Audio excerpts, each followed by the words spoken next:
الحمد لله رب العالمين والصلاة والسلام على أشرف الأنبياء والمرسلين وعلى آله الأطيبين الأطهرين لا سيما بقية الله في الأرضين روحي وأرواح العالمين له الفداء واللعنة الأبدية على أعدائهم من الآن إلى قيام يوم الدين. أما بعد فقد قال الله تبارك وتعالى في كتابه المجيد وفرقانه الحميد وقوله الحق. أعوذ بالله من الشيطان الرجيم. بسم الله الرحمن الرحيم. وإذ قال موسى لقومه إن الله يأمركم أن تذبحوا بقرة قالوا أتتخذنا هزوا قال أعوذ بالله أن أكون من الجاهلين. قالوا ادع لنا ربك يبين لنا ما هي قال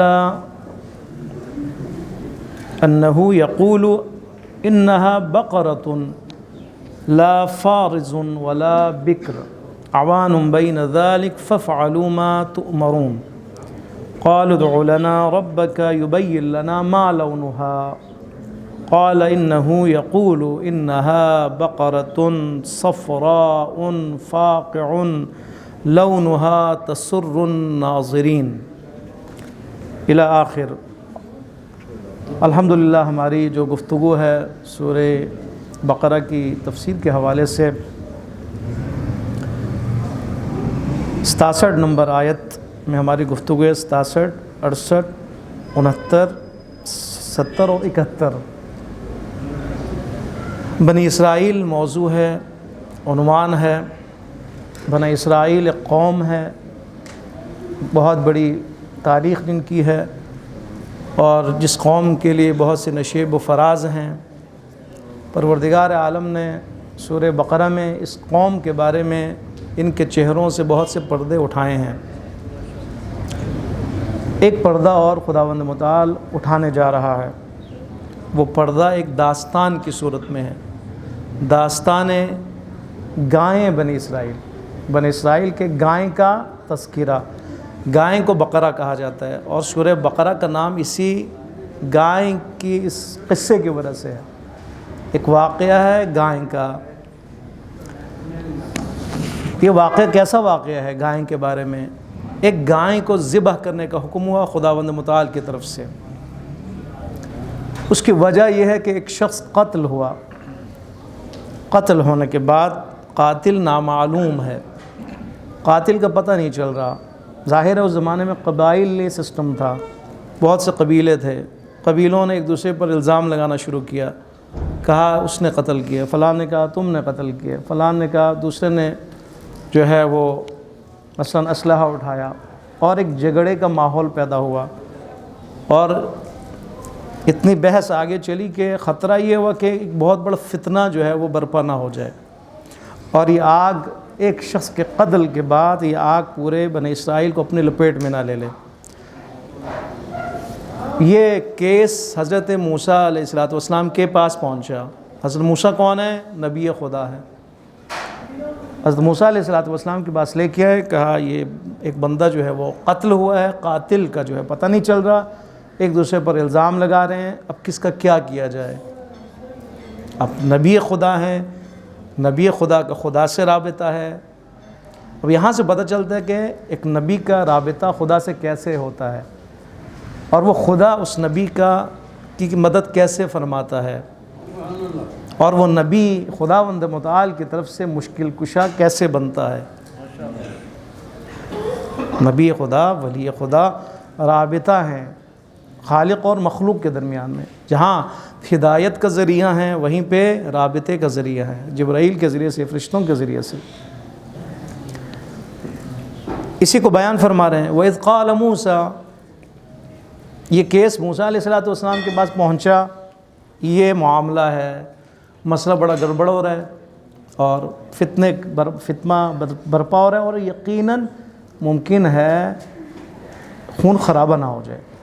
آپ اس مسئلے کو حل کریں. آپ نبی خدا ہیں یا نہیں ہیں، وہ خدا سے التجا کریں، خداوند متعال کوئی سبب فراہم فرمائے. حضرت موسیٰ علیہ السلام نے خدا سے کی بارگاہ میں یقیناً یہ التجا پیش کی خدا یہ کیس مجھ تک پہنچا ہے اور لوگ حل طلب کر رہے ہیں۔ موسیٰ علیہ السلام نے فرمایا اس زمانے کو یاد کرو کہ جب موسیٰ نے اپنی قوم سے کہا اس معاملے میں، ان اللہ یقیناً اے میری قوم، ان اللہ بے شک اللہ نے یأمرکم ان تذبحوا بقرۃ، اس اللہ نے تمہیں ایک گائے ذبح کرنے کا حکم دیا ہے۔ اب گائے کا کیا تعلق ہے، اس کیس سے کیا تعلق ہے؟ شاید ہم ہوتے تو ہم بھی اعتراض کرتے اے خدا گائے کس سے کیا تعلق ہے، یہ تو ایک بندہ قتل ہوا ہے، قاتل کا پتہ نہیں چل رہا، اور اس میں نزاع ہے، جھگڑا اسی چیز کا ہے۔ اسی لیے انہوں نے کیا کہا، قالو لوگوں نے کہا حضرت موسیٰ سے اتتخذھا ہزوا اتتخذنا ہزوا، اے موسیٰ کیا ہے، کوئی مذاق کا ارادہ تو نہیں ہے، ہمیں مسخرہ آپ نے بنایا ہوا ہے، آپ مذاق کر رہے ہیں ہمارے ساتھ، اتنا سنجیدہ کیس، اور آپ خداوند متعال کی طرف سے اس کے حل کے لیے کیا فرما رہے ہیں، اے قوم ایک گائے ذبح کرو۔ یہ کیا معاملہ ہے؟ حضرت موسیٰ علیہ السلام نے فرمایا کہ نہیں فرمایا میں نہیں کہہ رہا ہوں، یا یہ مذاق نہیں ہے، آپ نے فرمایا قال اعوذ باللہ ان اکون من الجاہل، میں اللہ کی پناہ میں چاہتا ہوں کہ میں جاہل ہو جاؤں، جاہل ہونے سے میں اللہ کی پناہ میں جانا چاہتا ہوں۔ یہ نہیں فرمانا چاہ رہے ہیں کہ میں جاہلوں میں سے نہیں ہوں کہ میں مذاق اڑاؤں، مذاق اڑانا بیجا مسخرہ کرنا جاہلوں کا کام ہے، میرا کام نہیں ہے، میں جاہل نہیں ہوں کہ تمہارے ساتھ مذاق کرو اس سنجیدہ معاملے میں، اور مذاق میں کہوں کہ خدا نے گائے کو ذبح کرنے کا حکم دیا، یہ مذاق نہیں ہے، معاملہ بڑا سنجیدہ ہے، حکم خدا بھی بہت کیا ہے، سیریس ہے، خدا نے گائے ذبح کرنے کا حکم دیا ہے۔ اب آپ دیکھیں اس کو سمجھنے کے لیے ہمیں اس سے پہلے کہ ہم 67 نمبر آیت کی طرف آئیں، 72 آیت کی طرف ہمیں آنا پڑے گا، 72ویں آیت میں، پھر انشاءاللہ پھر شروع کریں گے کیا کیا انہوں نے کہا، اس کے رد عمل کے طور پر لوگوں نے کیا کہا، پھر یہ کہاں تک پہنچا معاملہ۔ 72 نمبر آیت، وَإِذْ قَتَلْتُمْ نَفْسًا، اس وقت کہ جب تم نے قتل کیا ایک نفس کو، اس وقت جب تم نے ایک نفس مراد یعنی ایک شخص کو، وہ شخص نامعلوم ہے، نکرے کا صیغہ ہے، وہ شخص نامعلوم ہے، اس وقت کہ جب تم نے ایک شخص کو قتل کیا، فَدَّارَأْتُمْ فِيهَا، پھر تم نے اس کے قاتل کے بارے میں جھگڑا شروع کیا، لڑنا شروع کیا، وَاللَّهُ مُخْرِجٌ مَا كُنْتُمْ تَكْتُمُونَ، اللہ آشکار کرنے والی ذات ہے اس چیز کے بارے میں جسے تم چھپا رہے ہو، تم قاتل کو چھپا رہے ہو نا، خدا کو پتہ ہے کون ہے، واللہ مخرج، اللہ خارج کرنے والا ہے، آشکار کرنے والا ہے، پردہ اٹھانے والا ہے اس معاملے کا کہ جسے تم چھپا رہے ہو، بس چھپا رہے تھے۔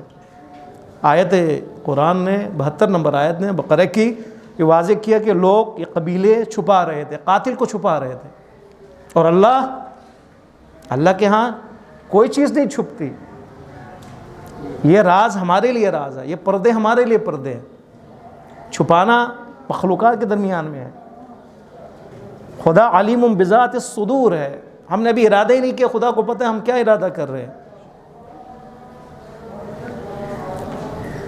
واللہ مخرج ما کنتم تکتمون، تکتمون یعنی کتمان سے، جو کچھ تم چھپا رہے ہو خدا اس کو آشکار کرنے والی ذات ہے۔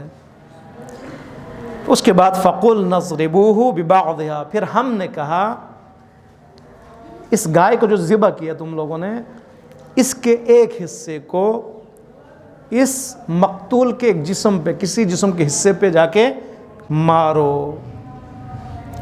فَقُلْنَا، پھر ہم نے کہا فَضْرِبُوهُ، اس گائے کے ایک حصے کو، بِبَعْضِهَا، اس کو مارو، اس مقتول کو، اس کے بدن کو، اس کے مردہ بدن پہ مارو، کسی بھی ایک حصے پہ ٹچ کرو۔ كَذَلِكَ يُحْيِي اللَّهُ، پھر اس کے بعد درمیان میں جو ہے وہ واقعہ ہے کہ یہ بندہ زندہ ہوا، مقتول زندہ ہوا۔ قاتل کا پتہ نہیں چل رہا، مقتول مرا پڑا ہے، باڈی اس کی زمین پر ہے۔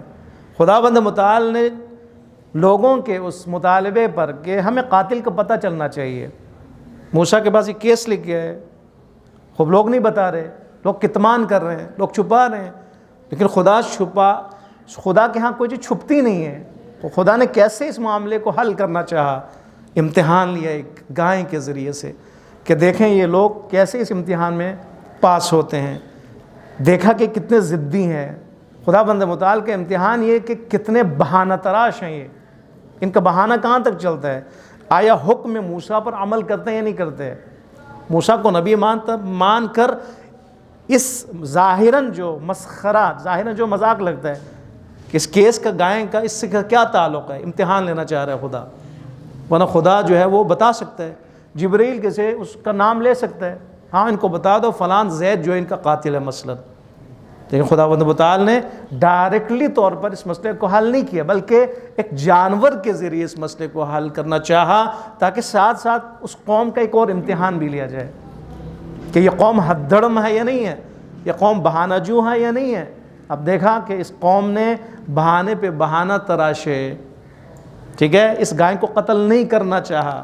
اسی چند آیتوں میں فَذَبَحُوهَا وَمَا كَادُوا يَفْعَلُونَ، انہوں نے قتل ذبح کی اس گائے کو حکم موسیٰ یا حکم خدا کے تحت، لیکن نزدیک تھا کہ یہ اس کام کو نہ کرتے، نہیں کرنا چاہتے تھے، گائے کو ذبح نہیں کرنا چاہتے تھے، لیکن انہوں نے آخر ذبح کیا۔ كَذَلِكَ يُحْيِي اللَّهُ الْمَوْتَى وَيُرِيكُمْ آيَاتِهِ لَعَلَّكُمْ تَعْقِلُونَ۔ یہ سمجھنے کی چیز ہے، ہمارے لیے ہدایت یہاں پر ہے۔ ہمارے اعتقاد کو پختہ کرنے لئے خداوند متعال نے کیا فرمایا؟ بریکٹ میں ہے کہ خداوند متعال نے جب اس گائے کا ایک حصہ اس مردے پر مارا گیا تو یہ زندہ ہو گیا۔ خدا فرما رہا ہے اسی طرح اللہ مردوں کو زندہ کرتا ہے، اور وہ اللہ اپنی نشانیوں کو دکھاتا ہے، کیوں؟ اس لیے کہ تمہارے عقل پروان چڑھے، لعلکم تعقلون، عقل سے لعلکم تعقلون، اس لیے کہ تمہارے عقل کی نشو و نما ہو، اس لیے کہ تمہارا عقیدہ پختہ ہو۔ عقیدے کا تعلق انسان کے عقل سے بھی ہے، انسان کے دل سے بھی ہے، دو چیزوں سے عقیدے کا تعلق، یعنی انسان عقل سے سمجھے، دل میں یقین پیدا کرے، یہ شخص کیا ہے؟ معتقد کہلاتا ہے۔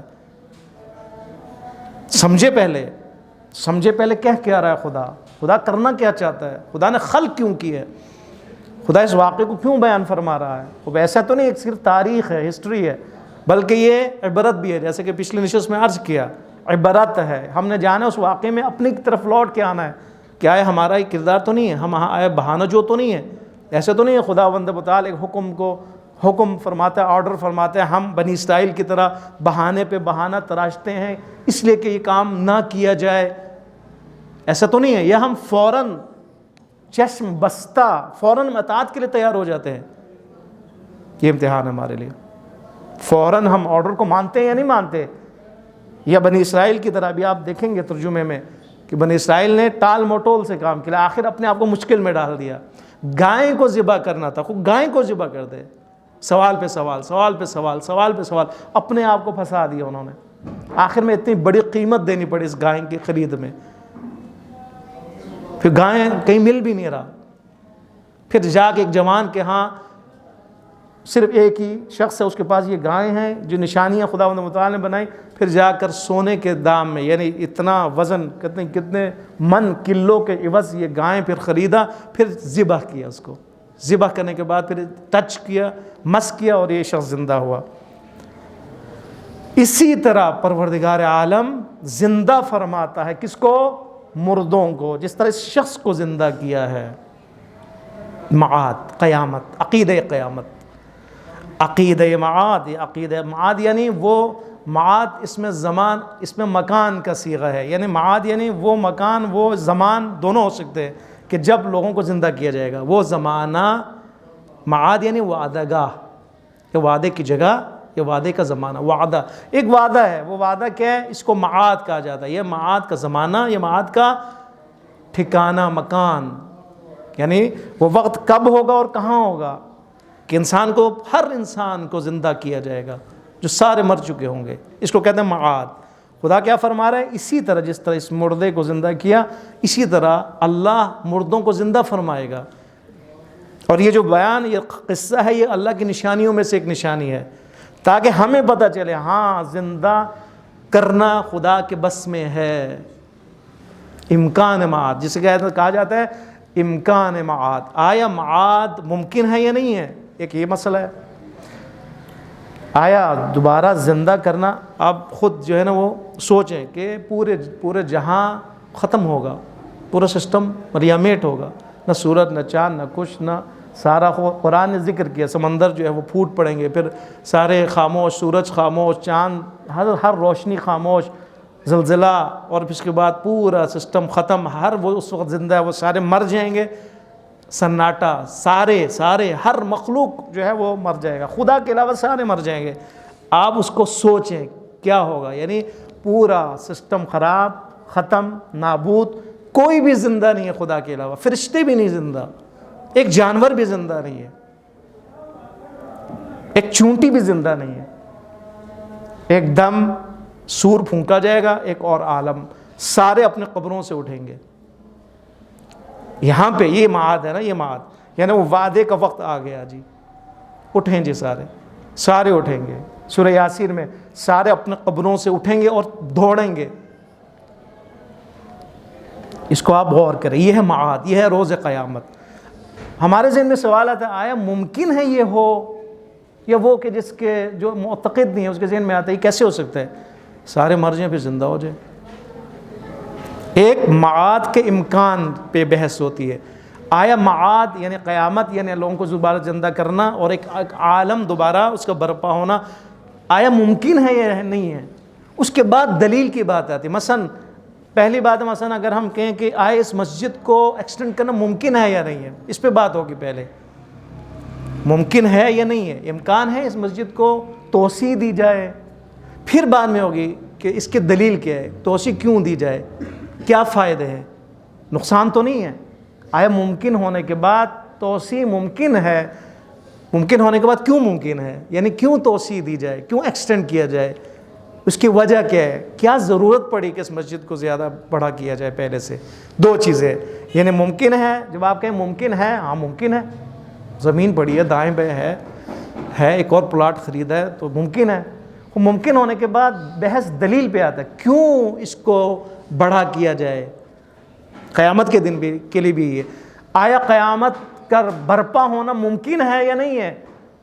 بہت سے لوگ مشکوک ہو جائیں، کیسے ممکن ہے، سارے مر گئے اس کے بعد دوبارہ زندہ. پھر اس کے بعد اگر آپ کا مسئلہ حل ہو جائے ہاں ممکن ہے، تو اس کے بعد سوال آتا ہے کیوں، وجہ کیا ہے، کیا ضرورت ہے، نہ ہو تو کیا ہے، معاد نہ ہو تو کیا، قیامت نہ ہو تو کیا. یہ جو ایسے واقعات ہیں وہ امکان پر دلیل ہے، یعنی قیامت ممکن ہے. خوب ممکن ہونے پر کیا دلیل ہے، ممکن پر کیا ہے، کوئی ہے قصہ، کوئی واقعہ ہے. حضرت عزیر کا واقعہ ہے، حضرت ابراہیم کا واقعہ. حضرت عزیر علیہ السلام گئے ایک قریے میں، دیکھا سارے مرے پڑے، ہڈیاں پڑی ہیں صرف. کہا خدایا کیسے تو زندہ کرے گا؟ خدا نے حضرت عزیر کو موت دے دی 100 سال، اور اس کے بعد زندہ کیا. واقعہ ہے نا آپ کے ذہن میں. حضرت عزیر وہیں پر مر گئے حکم خدا سے، اور ساتھ ان کا کھانا پڑا ہوا اور گدھا ہے. پھر زندہ کیا. زندہ کرنے کے بعد خداوند متعال نے، اے عزیر کچھ پتہ ہے کیا ہوا تھا؟ کہا پتہ نہیں. تو مر گیا تھا، پتہ کتنی دیر تم مرے ہو؟ کہا شاید آدھا دن یا ایک دن. خدا نے فرمایا 100 سال تو مرا ہے،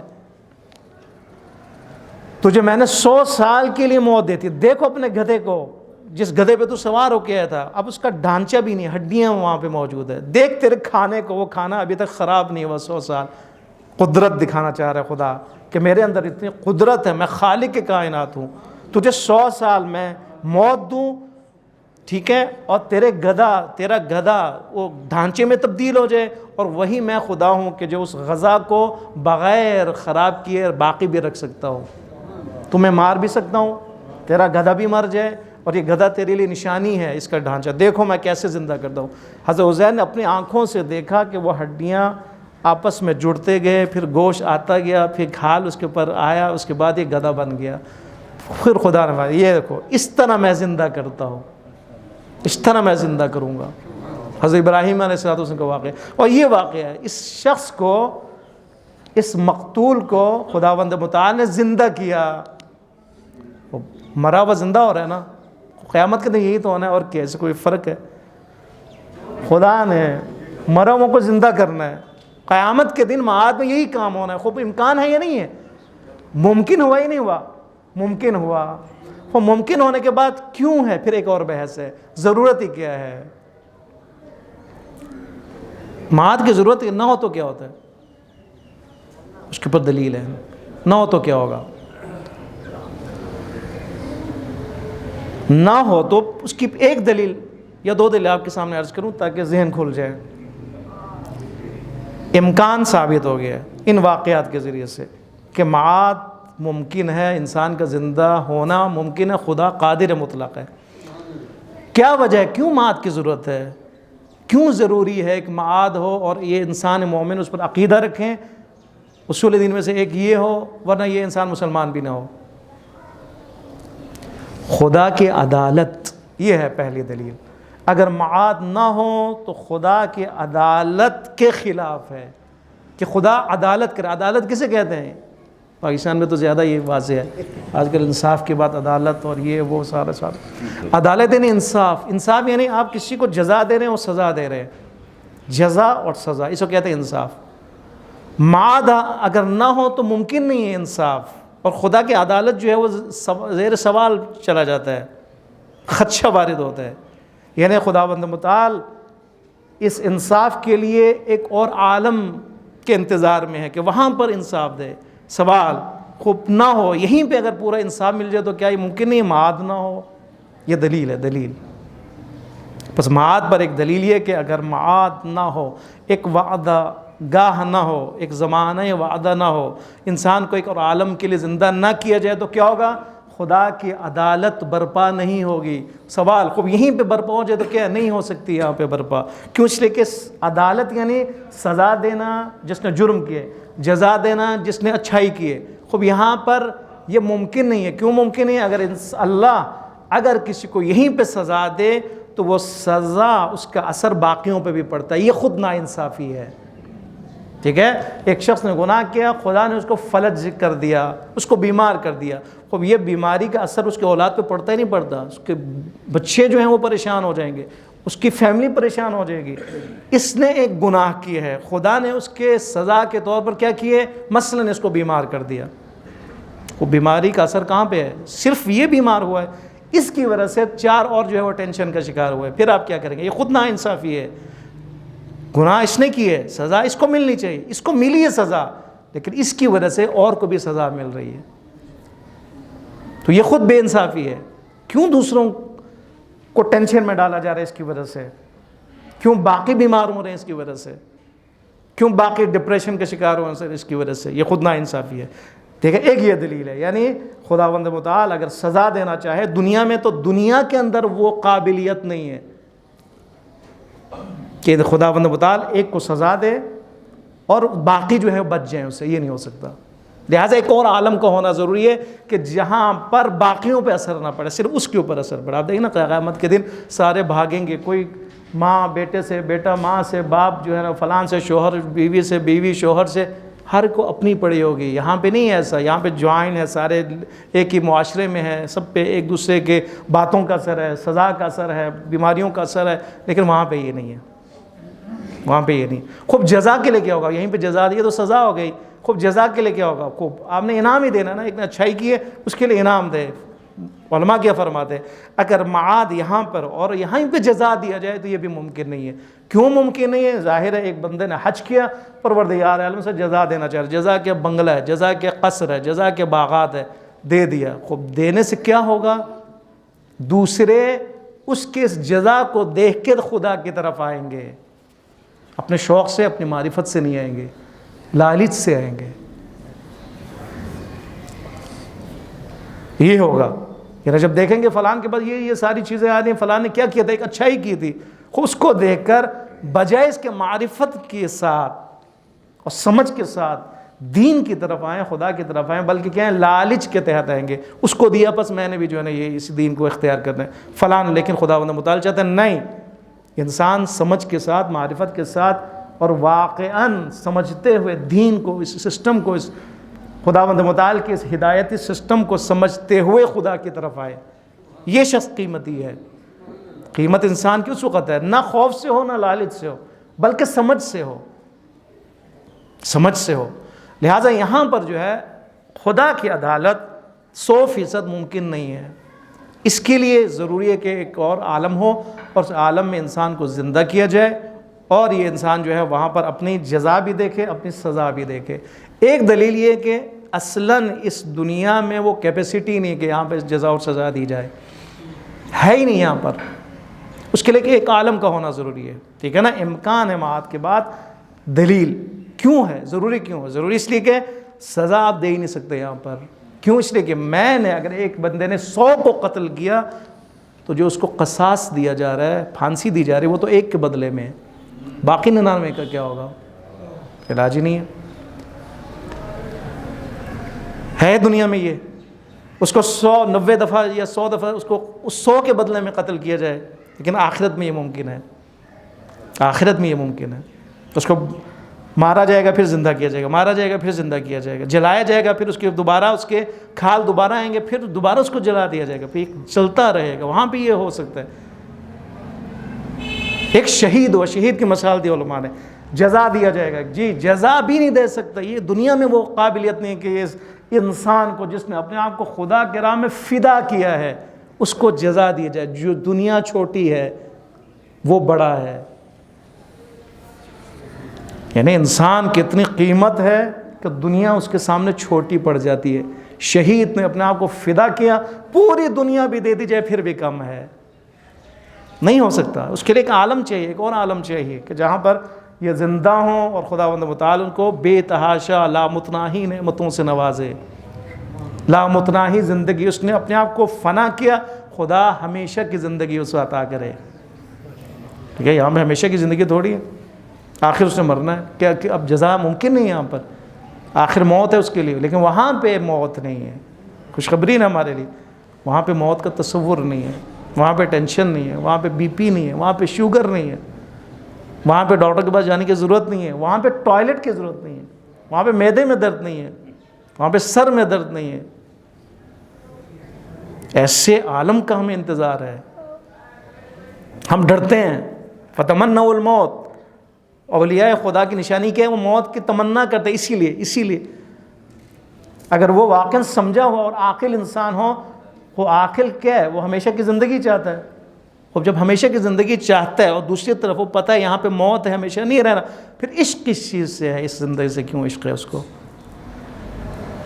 پتہ ہے سارے اس کے سامنے مر رہے ہیں، جا رہے ہیں، سارے رشتہ دار ایک ایک کر کے جا رہے ہیں اور اس نے بھی جانا ہے، پھر کیوں عشق ہے اس زندگی سے جو فانی ہے؟ کیوں نہ عشق ہو اس زندگی سے جو لا فانی ہے؟ یہ معاد ہے، اس کو کہتے ہیں معاد۔ اسی طرح پروردگار عالم زندہ فرمائے گا، اب یہ زندہ جو فرما رہا ہے یہ کیا ہے؟ نعمت خدا ہے، یعنی زندہ فرمائے گا، موت پہلے ہونا ضروری ہے، پس موت بھی خدا کی نعمت ہے۔ خداوند متعال اسی طرح زندہ فرماتا ہے مردوں کو، پس مردہ ہونا یا موت دینا یا موت کی وادی میں چلا جانا کیا ایک اور جنم ہے، یعنی ایک اور زندگی ہے، عالم برزخ کی زندگی ہے، اس کے بعد آخرت میں حقیقی زندگی ہے۔ یہ تو نعمت خداوند متعال ہے۔ خداوند متعال نے اس قصے کو عبرت بنا دی ہمارے لیے کہ اس کو سمجھے انسان۔ تعقلون کا لفظ استعمال کیا، لعلکم تعقلون، تاکہ تمہارے عقل پروان چڑھے، طور پر متحول ہو جاؤ، تمہارے عقل جھنجھوڑے خدا۔ عقل اگر سوئی ہوئی تو اس کو جگائے خدا۔ اگر وہ معاد کے بارے میں گفتگو ہی نہیں کرتا، سوچتا بھی نہیں تو وہ سوچے اس کے بارے میں، وہ معاد کے بارے میں کہ جس دن اس کی زندگی ہے حقیقی زندگی اور ابدی زندگی ہے، ابدی زندگی اخروی حقیقی، یہ بھی زندگی ہے، یہ بنیاد ہے اس کے لیے، سوچے اس کے بارے میں۔ لعلکم تعقلون، سورہ بقرہ کی اس داستان کے ذریعے سے خدا ہمارے عقل کو بیدار کرنا چاہ رہا ہے. عقل حرکت کرے، عقل کے اندر ایک احساس پیدا ہو. عقل اگر جمود میں ہے تو اس میں ایک حرکت پیدا ہو. عقل اگر راکد ہے تو اس میں ایک حرکت پیدا ہو. عقل میں سمجھنے کی طاقت آ جائے، کیونکہ سارا عقل کے ذریعے سے سمجھ ہے، اس کے بعد یقین آ جائے دل میں. عقل سے سمجھے معاد ممکن ہے، پھر وہی عقل نتیجہ دے کہ یہ معاد کی یہ دلیل ہے، ہونا چاہیے، ضروری بھی ہے. جب آپ یہ کہیں گے کہ ممکن بھی ہے اور ضروری بھی ہے تو پھر ختم، سارا مسئلہ ختم ہو جاتا ہے. اب ضروری ہے، کیوں ضروری ہے؟ کیونکہ مجھے اجر دیا جائے. کیوں ضروری ہے؟ کیونکہ شہداء کربلا کا انتقام لیا جائے. کیوں ضروری ہے؟ تاکہ شہداء کربلا کو یا شہداء اسلام کو اجر دیا جائے. اجر یہاں پہ ممکن نہیں ہے. یا مظلوموں کا انتقام لیا جائے، کیونکہ انتقام لینا کما حق ہو 100% یہاں پر ممکن ہی نہیں ہے. یہ ہے. اب آپ دیکھیں بات خداوند متعال نے حکم جو دیا، کہا ایک گائے کو ذبح کرنا ہے، تمہارا مسئلہ حل ہو جائے گا. انہوں نے کہا خدایا وہ گائے جو ہے کون سی گائے ہو؟ خود گائے کہے تو گائے کو ذبح کریں، ختم. قالو انہوں نے کہا ادعو لنا ربک، صرف ترجمے کی حد تک میں جا رہا ہوں. قالو انہوں نے کہا ادعو لنا ربک یبین لنا ما ہی، اے موسیٰ اپنے پروردگار سے کہیں. یہ دیکھیں بے ادبی بار بار ہے بنی اسرائیل والوں کا. اپنے پروردگار سے کہیں ہمارے لیے کہ وہ ہمیں بتائے کہ یہ کون سی گائیں ہو. بھائی گائیں ہو، ختم ہو گیا نا، گائیں کو ذبح کرنا ہے. قال انہ یقول، حضرت موسیٰ علیہ السلام نے ان سے کہا کہ اللہ نے فرمایا. اس کا مطلب رابطہ کیا، خدا کی وجہ سے توضیح اور وضاحت آئی. اور عرض کرتے ہیں، فرماتے ہیں اس قوم کو کہ خداوند متعال نے اس سوال کے جواب میں کہ گائیں کیسی ہو کیا فرمایا؟ فرمایا کہ انہا بقرۃ، ایسی گائیں ہوں کہ لا فارض، نہ بوڑھی ہو ولا بکر، نہ جوان ہو. نہ گائے بوڑھی اور نہ جوان. عوان بین ذالک، بلکہ ان دونوں کے درمیان میں ہو. نہ بوڑھی اور نہ جوان، بلکہ ان کے درمیان میں ہو. فافعلوا ما تؤمرون. حضرت موسیٰ نے دیکھا یہ بہانہ تراش ہے. فرمایا بندے خدا جو کہے اس پر عمل کرو، اس گائے کو ذبح کرو، جو بھی گائے اس کو ذبح کرو. اب تم نے سوال کیا نا، خدا نے اس کو محدود کر دیا. نہ گائیں بوڑھی ہو نہ گائیں جوان ہو. خود کرو، اب کرو. پھر بھی باز نہیں گئے. قالوا ادع لنا ربک یبین لنا ما لونها. اے موسیٰ اپنے پروردگار سے دوبارہ کہیں جا کے اس کا رنگ کیسا ہو. ما لونها، اس کا رنگ کیسا ہو. موسیٰ علیہ السلام نے کہا چلے ٹھیک ہے، حاضر. پوچھا، پھر دوبارہ آئے. قال انہ یقول، خداوند متعال فرما رہا ہے انہا بقرۃ صفراء، اس کا رنگ پیلا ہو. فاقع لونها، صفراء واقع، واقع سے مراد فاقع یعنی مکمل طور پر زرد ہو. ایسا کہ لونہا تسر الناظرین، دیکھنے والے کو شاد کر دے. یہ زرد ہو، پیلا ہو اور یکدست ہو، مکمل طور پر ایسے کہ دیکھنے والا جو ہے نا وہ خوش ہو جائے. اب ذبح کرو. پھر دوبارہ سوال ہوا. قالوا ادع لنا ربک یبین لنا. اے موسیٰ اپنے پروردگار سے ایک اور دفعہ پوچھو کہ وہ ہمیں بتائیں کہ ابھی تک ہمیں نہیں پتہ چلا یہ گائے کیسی ہو.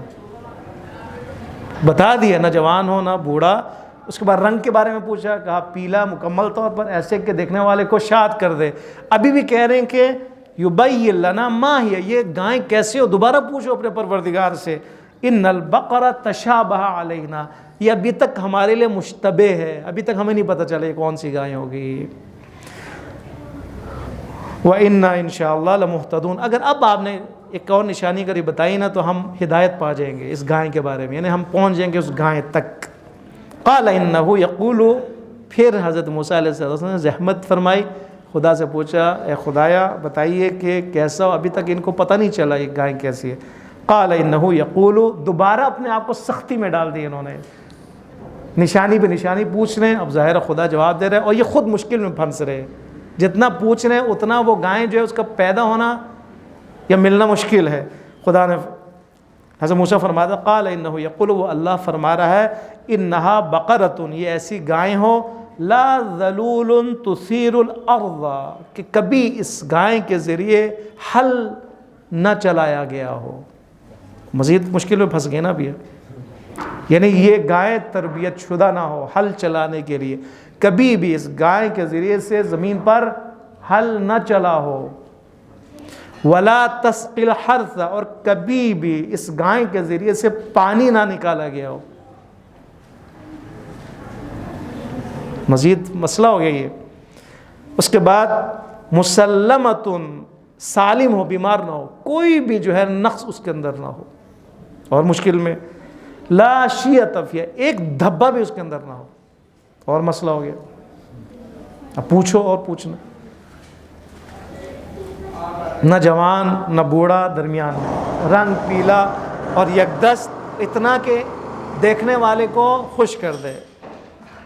اس کے بعد پروردگار نے فرمایا کہ اور بھی بہت سی نشانیاں، کوئی دبا نہ ہو، کوئی نقص نہ ہو، اور یہ زرد رنگ ہو.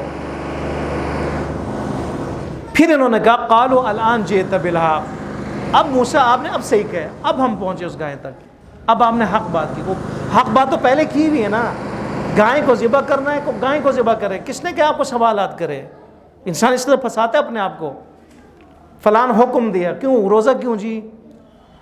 خوب روزہ اگر پورا دن نہ ہوتا تو جی، رات کو نہ ہوتا جی، کیوں؟ ہے ہمارے اندر وہ عادتیں ہوتی ہیں بنی اسرائیلی والی. قالوا الان جئت بالحق، اب آپ نے صحیح کہا اے موسیٰ، اب آپ نے حق کہا ہے. پھر خدا نے فرمایا فذبحوها وما كادوا يفعلون، انہوں نے ذبح تو کر دیا لیکن اب بھی تیار نہیں تھے ذبح ہونے کے لیے، کرنے کے لیے. یہ ہے بنی اسرائیل کا نیچر. خداوند متعال نے بنی اسرائیل کے اس چہرے سے پردہ اٹھایا ہے. یہ بنی اسرائیل یعنی بہانہ کرنے والے، بہانے پہ بہانہ لانے والے، خدا کے حکم کو ٹالنے والے، بہانوں کے ذریعے سے. اس کے بعد خداوند متعال نے اس شخص کو زندہ کیا. اس شخص نے بتایا کہ میرا قاتل کون ہے، کہ قاتل پکڑا گیا، اس نے سزا پائی. یہ ہے پورا قصہ کہ خداوند متعال اگر چاہے تو جو بھی راز ہے اس راز سے پردہ اٹھا سکتا ہے. خداوند متعال آشکار کرنے والی ذات ہے پنہاں چیزوں کو، قاتلوں کو، مجرموں کو. یہاں نہیں تو قیامت کے دن ہے. مخرج ہے خدا، مخرج ہے، آشکار کرنے والی ذات ہے. انسان ممکن ہے چھپے، لیکن کب تک؟ معاد ہے اس کے لیے. اسلامی آئیڈیولوجی کے مطابق معاد ہے. معاد یعنی آرام، سکون سے بیٹھ جاؤ. کسی نے زیادتی کی ہے تو سکون آ جائے. کیوں؟ اس لیے کہ کسی دنیا میں نہیں پتہ چلے گا، اگلے دنیا میں پتہ چلے گا. اس دنیا میں وہ چھپ رہا ہے تو آئندہ اگلے دنیا میں وہ نہیں چھپ سکے گا. اس دنیا میں اگر کوئی زیادتی کر رہا ہے اور وہ شخص اب بھی منصف کہلاتا ہے دنیا کی نظروں میں، تو آخرت میں معاد کے دن وہ پکڑا جائے گا. یہ ہے ہمارے لیے، یہ ہمارے لیے ایک سکون ہے، مومنوں کے لیے ایک سکون کا باعث ہے. تو خداوند متعال کی بارگاہ میں ہم دعا کرتے ہیں. مشین بھی چل پڑی ہے ماشاءاللہ. بحق محمد و آل محمد و بحق قرآن، ہمیں قرآن کو سمجھنے کی توفیق عطا فرمائے.